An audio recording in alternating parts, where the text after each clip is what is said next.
giving you another type of silver hoops from start to finish. Mirror shine and then do whatever you want. That is truly impressive how different they are looking like. Maybe 5 rounds, we will see. We will see how strong we are. Hello guys, and welcome back to my channel. Today I'm giving you another type of silver hoops from start to finish. I don't want to say that it's my favorite, but it's like definitely in the top 3 of hoops I made. And it became like technique. I don't even know from where I got it, to be honest, because I'm looking at my own video when I want to recreate them. So yeah, we will have a good informative video how to create those, because I need that video too. I need measurements, I need thickness, you know, sometimes I just like toss papers and they're like disappearing because I'm old school. I like to write everything down. And yeah, I will give that to you too, because it's a pair of hoop earrings that everybody should make. Really, it's so complimenting, it's so beautiful. The star of the show is this doming block as well. If you don't have it yet, think twice, because we're using that for a lot of different tasks in jewelry making, and we will be hammering a lot today, so prepare for that, because we will make, I don't know, maybe 5 rounds. We will see. We will see how strong we are. So today I will show you not only how to make these hoops, but how to properly put a hammer pattern in your pieces as well. And I'm very happy to announce that this video is sponsored by GRANDE. They have all kind of stuff, from supplies, from tools, equipment, whatever you would need, they probably have it. And they're giving a code for you as well for $20 off of your shipping price. It's very nice, and I hope you will use that for your tools or equipment or whatever you are buying. And I think we have to start this. And we're starting everything with 1 millimeter thickness of the sheet and measuring 0.9 centimeters for our width. In this part you can manipulate how wide you want your earrings would be, because we have those measurements, but you can adjust and make as wide as you want. And now we're cutting the length of the earrings, which is 5 centimeters, and always lubricate your saw, because we are cutting 1 millimeter thick of a sheet, and you want to make sure that you have correct saw blade when you're sawing.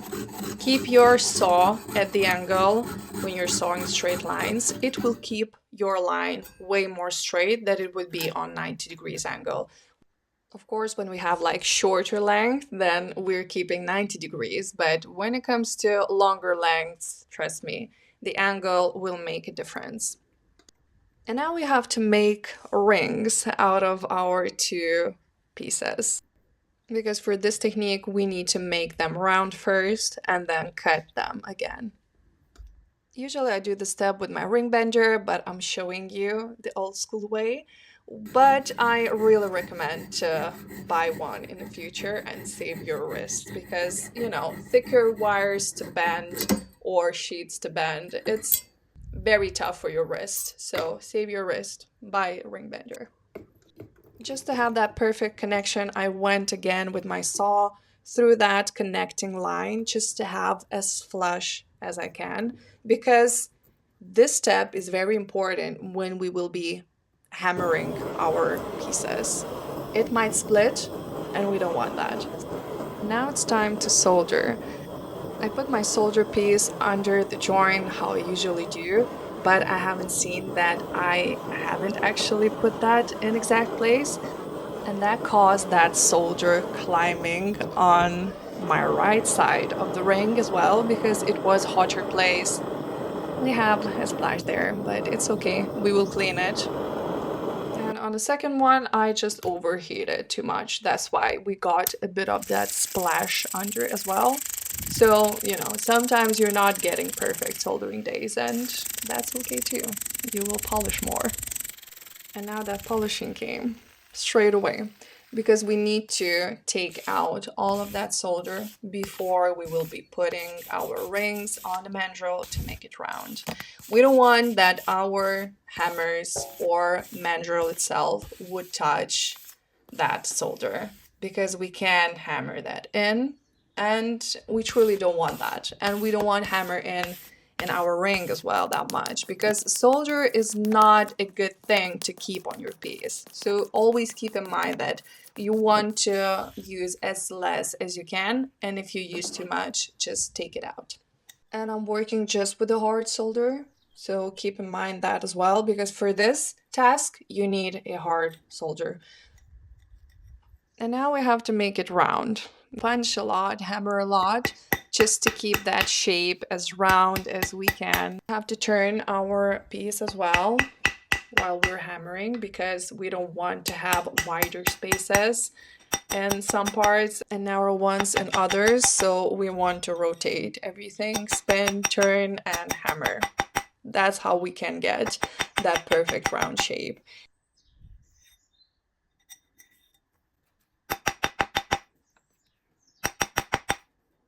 Just to make sure that we actually have that perfectly round, we can check inside of the ring. Then you can see white spaces where your hammer didn't connect with that mandrel. We have to repeat all the steps again until we have no white spaces. For this piece, I kept a bit of white spaces because it is a big job to make it perfect. And for these earrings, we don't need to be like top-notch perfect, because we will be hammering later on. And we reached a sanding part where we want to be as perfect as we can be, because we want mirror shine. If you want to put any kind of texture on your piece, it doesn't matter hammered or not, you want a clean surface there, right? We want a good impression. Less line you will have on your piece, the better it will look when you will be hammering or putting another texture. At least I go for that codex. I would say that mirror shine and then do whatever you want. And mirror shine means we have to go through all of the grids of wet and dry paper or whatever polishing stuff you have. And then I go with polishing compounds just to make everything as shiny as it can be. When we reach the point where sanding is basically done, we're going and flattening our rings just to make them perfectly flat. And to check it, we're just spinning the ring and seeing how that shine is covering all that edge. We can see how even that is as well. And I finished everything with triple compound and with rouge. It's harsh compounds to work with. It's very nasty ones as well. I use it mainly because it's very harsh abrasive, and I know maybe some lines, if it's left behind, Tripoli will manage to clean that for me. Of course, it has to be like micro lines. We're not talking about actual big lines, but Tripoli, it is harsh compound. I think it's the harshest one I came across. But if you know better, talk with us in the comments. We all need to hear that. And now we are actually making that hammer texture. For this, I'm using my Fretz hammer, rounded head, because I want quite deep impressions, but not too small, if that makes sense. And I cleaned the piece before because we don't want any fingerprints, not on our hammer, not on our pieces, because it's like all oil. And we don't want to push that oil in and not to have that beautiful impression. That's why I want to clean everything. Even that hammerhead, you want to polish your hammerheads, because all the lines you can see in that hammer will be transferred in your piece as soon as your hammer will touch your piece. And now we will actually shape our earrings. These steps are optional. You can choose how many rows you want. This will determine how round your piece will be looking like. So we're making that convex shape here, and it's truly a preference how much you want to see that in your piece. But even from the first row, you will see how much we can actually bend our piece. And of course, it's very important to anneal the piece properly, because it has to be quite even around. we don't want to bend one corner more than the other. We want that uniform, beautiful look. And when we're holding that block, we want to be as 90 degrees as we can be. It's pretty hard because we're punching a lot and slipping, but always try to keep that block covering all your earring and keep that 90 degrees angle there. Now I can show you how much we actually bend. It's quite a lot. You could keep it that way as well. It is truly impressive how different they are looking like. Even the hammer texture looks totally different when we're making that convex. And that's why I love these earrings, and I love to bend the metal, because we can achieve totally different result from very simple things. For the next earring, I chose to put rubber material under, just to not have that much of slipping. It's still slipping around. If you have some kind of solutions, say that in the comments, because it's truly annoying to have that slipping all the time. And now I'm going for the second round. So for that, it has to be annealed again, because we hammered quite a lot. We totally hardened that silver. It's not bending anymore. So we need to anneal properly and then go and do the same steps again.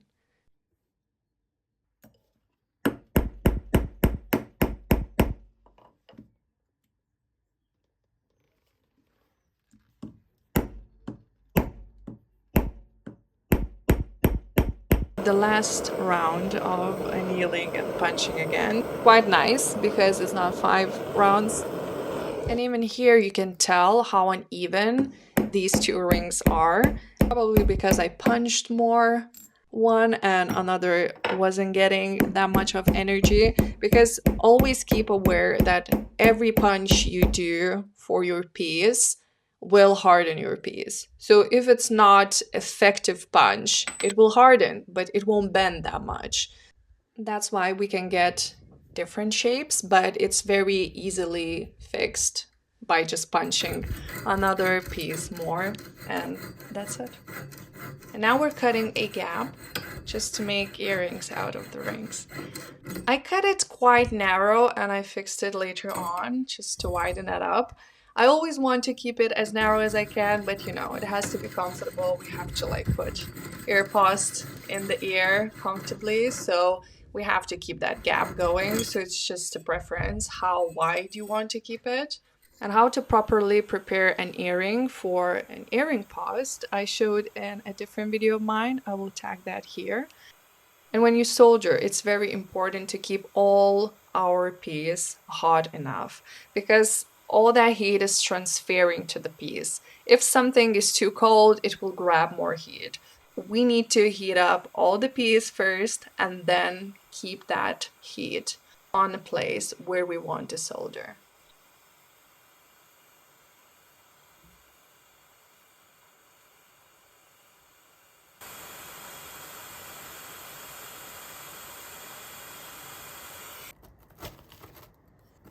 After soldering and pickling, I went through some compounds and brushes again, because we want our piece as clean as it can be, and of course we need to remove that excess solder as well. Here you can see I'm going with my blue radial disc. It's just a very good option when you want to just touch up on your sanding and polishing as well. And hardening our earring post, that's very important. We don't want to have it flip off at some point. And we have to fix that sharp, pointy edge when it comes to earring post as well. Everything has to be smooth and clean and comfortable for you to wear your jewelry pieces or your customer to wear your jewelry pieces. And we're basically done at this point. We need to just make it as shiny as we want that it would be. So for that I was using just Zam from GRANDE. I truly love this compound to finish off my jewelry pieces. And voila, we have beautiful earrings.